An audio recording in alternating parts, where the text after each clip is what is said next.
Price lord. ದೇವರ ನಾಮಕ್ಕೆ ಸ್ತೋತ್ರವಾಗಲಿ. ಮತ್ತೊಂದು ದಿನವನ್ನು ಕಾಣುವಂತೆ ದೇವರು ನಮಗೆ ಕೃಪೆ ಮಾಡಿದ್ದಕ್ಕಾಗಿ ದೇವರಿಗೆ ಸ್ತೋತ್ರವನ್ನು ಮಹಿಮೆಯನ್ನು ಸಲ್ಲಿಸ್ತೇನೆ. ಈ ದಿನ ದೇವರ ವಾಕ್ಯವನ್ನು ಧ್ಯಾನಿಸುವಂತೆ ದೇವರು ನಮಗೆ ಕೊಟ್ಟಂತಹ ಒಳ್ಳೆಯ ಅವಕಾಶಕ್ಕಾಗಿ ದೇವರಿಗೆ ಸ್ತೋತ್ರ.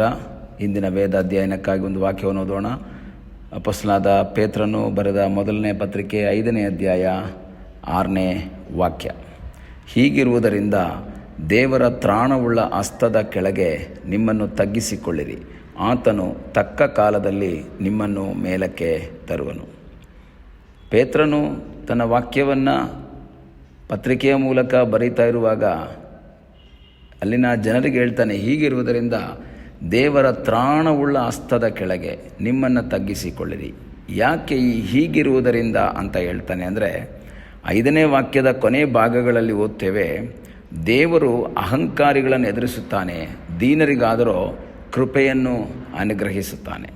ದೀನರು ಅಂತ ಹೇಳಿದ್ರೆ ಬಡವರು ಎಂಬುದಾಗೆಲ್ಲ ನಾವು ಅರ್ಥವನ್ನು ನೋಡ್ತೀವಿ. ಆದರೆ ತಗ್ಗಿಸಿಕೊಳ್ಳುವವರು, ದೀನ ಸ್ಥಿತಿಯಲ್ಲಿರುವವರು, ತಗ್ಗಿನ ಸ್ಥಿತಿಯಲ್ಲಿರುವವರು, ಅಥವಾ ಹೆಚ್ಚಳ ಪಡದೆ ತಮ್ಮನ್ನು ತಗ್ಗಿಸಿಕೊಳ್ಳುವವರು. ನಮಗೇನೇ ಒಂದು ಸನ್ನಿವೇಶಗಳಿದ್ರೂ ಸಹ, ಯಾವುದೇ ವಿಷಯಗಳಿದ್ರೂ ಸಹ ನಾವು ಅದರಲ್ಲಿ ಹೆಚ್ಚಳ ಪಡದೆ ದೇವರ ಮುಖವನ್ನು ನೋಡುತ್ತಾ ದೇವರ ಸನ್ನಿಧಾನದಲ್ಲಿ ನಮ್ಮನ್ನು ತಗ್ಗಿಸಿಕೊಳ್ಳೋದಾದರೆ ದೇವರ ವಾಕ್ಯ ಹೇಳ್ತದೆ, ಆತನು ತಕ್ಕ ಕಾಲದಲ್ಲಿ ನಿಮ್ಮನ್ನು ಮೇಲಕ್ಕೆ ತರ್ತಾನೆ. ಕೆಲವು ಟೈಮ್ಗಳಲ್ಲಿ ತಗ್ಗಿಸಿಕೊಳ್ಳೋದು ಅನ್ನೋದು ನಮಗಿಷ್ಟ ಇಲ್ಲದೆ ಇರುವಂತಹ ಒಂದು ಕಾರ್ಯ.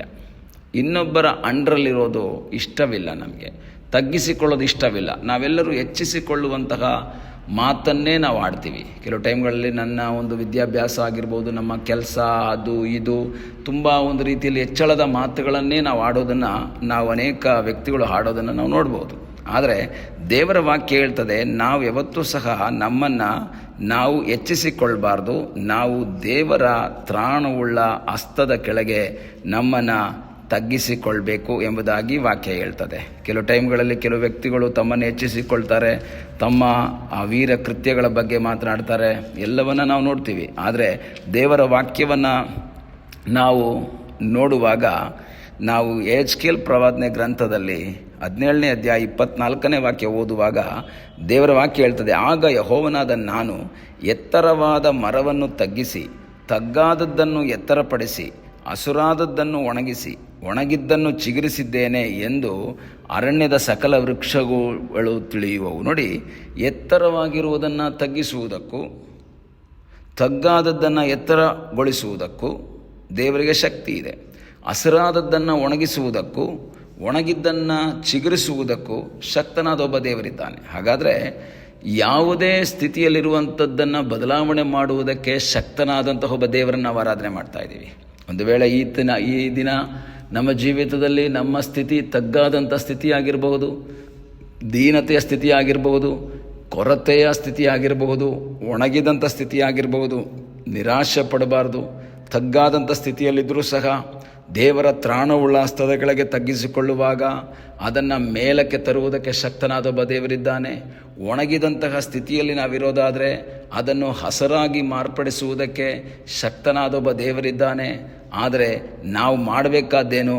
ದೇವರ ತ್ರಾಣವುಳ್ಳ ಹಸ್ತದ ಕೆಳಗೆ ನಮ್ಮನ್ನು ತಗ್ಗಿಸ್ಕೊಳ್ಬೇಕು. ದೇವರ ತ್ರಾಣವುಳ್ಳ ಹಸ್ತ ಅಂತ ಹೇಳಿದ್ರೆ ದೇವರ ಪವರ್ಫುಲ್ ಆದಂತಹ ಹಸ್ತ, ಬಲವುಳ್ಳಂತಹ ಹಸ್ತ. ಅಂದರೆ ಯಾವುದನ್ನು ಬೇಕಾದರೂ ಬದಲಾಯಿಸುವುದಕ್ಕೆ ಶಕ್ತವಾದಂತಹ ಒಂದು ಹಸ್ತ ದೇವರ ಹಸ್ತ. ದೇವರ ಕೈ ಕೆಳಗೆ ನಮ್ಮನ್ನು ತಗ್ಗಿಸಿಕೊಳ್ಬೇಕು. ಆಗ ವಾಕ್ಯ ಹೇಳ್ತದೆ, ತಕ್ಕ ಕಾಲದಲ್ಲಿ ನಿಮ್ಮನ್ನು ಮೇಲಕ್ಕೆ ತರ್ತಾನೆ. ತಕ್ಕ ಕಾಲ ಅಂತ ಹೇಳಿದಾಗ ಸತ್ಯವೇದದಲ್ಲಿ ಅನೇಕ ಸ್ಥಳಗಳಲ್ಲಿ ನೋಡ್ತೇವೆ, ತಕ್ಕ ಕಾಲ ಎಂಬುದಾಗಿ ನೋಡ್ತೀವಿ. ಅದರ ಅರ್ಥ ರೈಟ್ ಟೈಮ್ ಅಂತ, ಸರಿಯಾದ ಸಮಯ. ಸರಿಯಾದ ಸಮಯ ಅಂತ ಹೇಳಿದ್ರೆ ನಮ್ಮ ಸಮಯವಲ್ಲ, ಅದು ದೇವರ ಸಮಯ. ದೇವರು ನಿಶ್ಚಯಿಸಿದಂತಹ ಸಮಯ, ದೇವರು ಫಿಕ್ಸ್ ಮಾಡಿದಂಥ ಸಮಯ, ಅಥವಾ ಅಪಾಯಿಂಟೆಡ್ ಟೈಮ್ ಅಂತ ನಾವು ನೋಡ್ತೀವಿ. ದೇವರು ಫಿಕ್ಸ್ ಮಾಡಿದಂಥ ಒಂದು ಸಮಯ ಇದೆ. ಆ ಸಮಯದಲ್ಲಿ ಯಾರೆಲ್ಲ ನಮ್ಮನ್ನು ತಗ್ಗಿಸುವುದಕ್ಕೆ ಪ್ರಯತ್ನ ಮಾಡಿದರೂ ದೇವರು ಸನ್ನಿವೇಶಗಳನ್ನು ಒದಗಿಸಿ ಅವರನ್ನು ಮೇಲಕ್ಕೆ ತಂದಿರ್ತಾನೆ. ನಾವು ಎಸ್ತೇರಳ ಪುಸ್ತಕದಲ್ಲಿ ಓದಬೇಕಾದ್ರೆ ಮೊರ್ದೆಕಾಯಿಯನ್ನು ಮೇಲಕ್ಕೆ ತರುವುದಕ್ಕೆ ದೇವರೊಂದು ಸಮಯವನ್ನು ಫಿಕ್ಸ್ ಮಾಡಿದರು. ರಾಜನ ಪ್ರಾಣವನ್ನು ಉಳಿಸಿದಂತಹ ಮೊರ್ದೆಕಾಯಿ ಮತ್ತೆ ಗೇಟ್ ಕೀಪರ್ ಆಗೇ ಇದ್ದಾನೆ. ಆದರೆ ದೇವರು ಒಂದು ಸಮಯವನ್ನು ಫಿಕ್ಸ್ ಮಾಡಿದರು. ಆ ಸಮಯ ಹತ್ರ ಬಂದಾಗ ರಾಜನಿಗೆ ನಿದ್ರೆ ಕೊಡದೆ ಮೊರ್ದೆಕಾಯಿಯನ್ನು ಮೇಲೆ ತರುವಂತಹ ಸನ್ನಿವೇಶವನ್ನು ದೇವರು ಒದಗಿಸಿಕೊಟ್ಟಿದ್ರೆ, ಇವತ್ತೊಂದು ವೇಳೆ ನಿರಾಶೆಯಲ್ಲಿ, ವೇದನೆಯಲ್ಲಿ, ದುಃಖದಲ್ಲಿ ಹಾದು ಹೋಗ್ತಾ ಇರುವಂಥ ದೇವರ ಮಗುವೆ, ನಿನ್ನ ಜೀವಿತದಲ್ಲಿ ಎತ್ತರವಾದ ಸ್ಥಳಕ್ಕೆ ಬರಬೇಕಾಗಿತ್ತು. ಆದರೆ ಕಾರಣಾಂತರಗಳಿಂದ ಈಗಲೂ ಕೆಳಮಟ್ಟದಲ್ಲಿ, ವೇದನೆಯಲ್ಲಿ, ನಿರಾಶೆಯಲ್ಲಿ, ದೀನತೆಯಲ್ಲಿ ನೀನು ಕಳೀತಾ ಇರೋದಾದರೆ ನಿರಾಶೆ ಪಡಬೇಡ. ಒಂದು ಸಮಯವನ್ನು ದೇವರಿಟ್ಟಿದ್ದಾರೆ. ಆ ಸಮಯದಲ್ಲಿ ದೇವರು ನಿನ್ನನ್ನು ಮೇಲಕ್ಕೆ ತರ್ತಾರೆ. ಯಾರೂ ಸಹ ಅದನ್ನು ತಡೆ ಮಾಡುವುದಕ್ಕೆ ಸಾಧ್ಯವಿಲ್ಲ. ಆ ದೇವರು ನಿನ್ನನ್ನು ಮೇಲೆ ತರುವುದಕ್ಕೆ ಪ್ಲ್ಯಾನ್ ಮಾಡುವಾಗ ಎಂಥ ಸನ್ನಿವೇಶದಲ್ಲಿದ್ದರೂ ಸಹ ಸನ್ನಿವೇಶವನ್ನು ಬದಲಾಯಿಸಿ ಉನ್ನತವಾದ ರೀತಿಯಲ್ಲಿ ನಿನ್ನನ್ನು ನಡೆಸುವುದಕ್ಕೆ ಆತನು ಶಕ್ತನಾಗಿದ್ದಾನೆ. ನಂಬಿಕೆಯಿಂದ ಆತನ ಮುಖವನ್ನು ನೋಡು. ತಕ್ಕ ಕಾಲದಲ್ಲಿ ನಿನ್ನನ್ನು ಮೇಲಕ್ಕೆ ತರುವಂತಹ ದೇವರಿದ್ದಾನೆ. ಪ್ರಾರ್ಥನೆ ಮಾಡೋಣ. ನಮ್ಮನ್ನು ಬಹಳವಾಗಿ ಪ್ರೀತಿ ಮಾಡುವ ಪರಲೋಕದ ತಂದೆಯಾದ ದೇವರೇ, ಈ ಒಳ್ಳೆಯ ಸಮಯಕ್ಕಾಗಿ ನಾವು ನಿನಗೆ ಸ್ತೋತ್ರ ಮಾಡ್ತೇವೆ. ಅಪ್ಪ, ಈ ಸಮಯದಲ್ಲಿ ನಾವು ನಮ್ಮನ್ನೇ ನಿನ್ನ ಹಸ್ತಳಿಗೆ ತಗ್ಗಿಸಿಕೊಡ್ತಾ ಇದ್ದೇವೆ, ನಮ್ಮನ್ನು ಒಪ್ಪಿಸಿಕೊಡ್ತೇವೆ. ನಮ್ಮನ್ನು ತಕ್ಕ ಕಾಲದಲ್ಲಿ ಮೇಲಕ್ಕೆ ತರುವಂತಹ ನಿನ್ನ ಆ ಅದ್ಭುತದ ಹಸ್ತಕ್ಕಾಗಿ ಸ್ತೋತ್ರ. ನಂಬಿಕೆಯಿಂದ ಆ ದಿನಕ್ಕಾಗಿ ನಾವು ಕಾಯುವಂತೆ ಕರ್ತನೇ ಕೃಪೆ ಮಾಡು. ಪ್ರಾರ್ಥನೆಯನ್ನು ಕೇಳಿದ್ದಕ್ಕಾಗಿ ಸ್ತೋತ್ರ. ಯೇಸುವಿನ ಮುದ್ದಾದ ಹೆಸರಿನಲ್ಲಿ ಬೇಡಿಕೊಳ್ಳುತ್ತೇವೆ ನಮ್ಮ ಪ್ರೀತಿಯ ತಂದೆಯೇ. ಆಮೇನ್. God bless you.